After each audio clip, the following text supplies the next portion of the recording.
Today I'm going to read to you a biography of George Washington Carver. Do you remember what a biography is? I hope that you remembered a biography is the story of a person's life. So it's a true story and it's factual, but it's told in story form. I hope you enjoy this, and I hope you will come to admire Mr. Carver as much as I have by reading books about him. I read a much longer biography about him a few years ago, and I was just amazed at all the things he did in his life to help people and really saved a lot of lives with his inventions. So let's get started. A Weed is a Flower, The Life of George Washington Carver, written and illustrated by Aliki.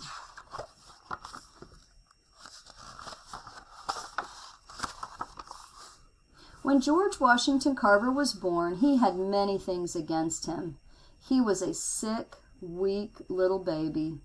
His father had just died, and his mother was left alone to care for him and for his brother, James. And some other sources say he also had a sister. And even worse, he was the son of slaves. There was no hope for the future. But George Washington Carver was no ordinary man. He was a man who turned evil into good, despair into hope, and hatred into love. He was a man who devoted his whole life to helping his people and the world around him. This is his story. George Washington Carver was born in Missouri around 1860 or 1864, according to a book you're going to hear tomorrow. More than 100 years ago, more than 150 years now. It was a terrible time. Mean men rode silently in the night, kidnapping slaves from their owners and harming those who tried to stop them. One night, a band of these men rode up to the farm of Moses Carver, who owned George and his mother Mary. Everyone ran in fear, but before Mary could hide her baby, the men came and snatched them both and rode away into the night. Moses Carver sent a man to look for them. And some other sources say there was also a sister that the sister was stolen. Well, Mary and the sister were never found. We think they were sold into slavery in Kentucky. But in a few days, the man returned with a small bundle wrapped in his coat and tied to the back of his saddle. It was the baby George. So Moses and his wife Susan cared for Mary's children, George and his brother. George remained small and weak. But as he grew, they saw he was an unusual child. He wanted to know about everything around him. He asked about the rain, the flowers, and the insects. He asked questions the Carvers couldn't answer. When he was very young, George kept a garden where he spent hours each day caring for his plants. If they weren't growing well, he found out why. Soon they were healthy and blooming. In winter, he covered his plants to protect them. In spring, he planted new seeds. George looked after each plant as though it was the only one in his garden. Neighbors began to ask George's advice about their plants, and soon he was known as the plant doctor because he was always able to help their plants get better. As time went on, George wondered more and more about things. He wanted to learn and yearned to go to school. But sadly, even though slaves had been freed, the schools were not open to blacks. He would sit outside and listen to the lessons. Mrs. Carver taught him to read at home. So when he was 10, George left his brother, his garden, and the Carver farm and went off to find the answers to his questions. Can you imagine leaving your home at 10 years old? But he went to live with another family and was able to go to school, and when he had learned everything in that school, he moved on to another school. Wherever George Washington Carver found schools, he stayed. He worked for people to earn his keep. He scrubbed their floors, washed their clothes, and baked their bread. Whatever George did, he did well. Even the smallest chore was important to him. Some people took George in as their son. First he stayed with Mariah and Andy Watkins, who were like parents to him. Then he moved to Kansas and lived with Aunt Lucy and Uncle Seymour. They too loved this quiet boy who was so willing to help. George worked hard for many years, always trying to save enough money for college. Other boys who had parents to help them were able to enter college much sooner than George. But at this time, a lot of people didn't go to college, and especially black people. It was very rare for them to go to college. So that just showed how bright and inquisitive he was, that he had such a strong desire to do that. He was 30 before he had saved enough, and still it was not that simple. Not all colleges would admit blacks, even if they had the money to pay. He was accepted to a college in Kansas, and he moved out there, and he showed up, and when they saw that he was black, they said, "We're sorry, you can't go to school here. We don't take black people." Can you imagine how much that must have hurt? He was smart enough. When they looked at his paperwork and what he had written to them, they wanted him to come. But when they saw the color of his skin, they said no. It was a terrible thing. But George did not give up. While he was in Kansas, he homesteaded and had his own farm for a while. And then eventually he moved to Iowa and found a college which was glad to have a black student. At college, George continued to work. He opened a laundry where he washed his schoolmates' clothes. And that's how he earned his living. He's washed other people's clothes to earn his food and his tuition money. And he continued to learn. His teachers and friends soon realized that this earnest young man was bursting with talents. He played the piano, he sang beautifully, and he was an outstanding painter. In fact, for a time, he thought of becoming an artist. But the more George thought of what he wanted to do, the more he wanted to help his people. And he remembered that his neighbors used to call him the plant doctor. He had never forgotten his love for plants. In all the years he had wandered, he always had something growing in his room. So George Washington Carver chose to study agriculture. Agriculture is the study of farming and growing things. He learned about plants, flowers, and soil. He learned the names of the weeds. Even they were important to him. He often said, "A weed is a flower growing in the wrong place." And that's where we get the title of the book, A Weed is a Flower. A weed is a flower growing in the wrong place. He still asked questions. If no person or book could answer them, he found the answers himself. He didn't have the internet to look things up on, did he?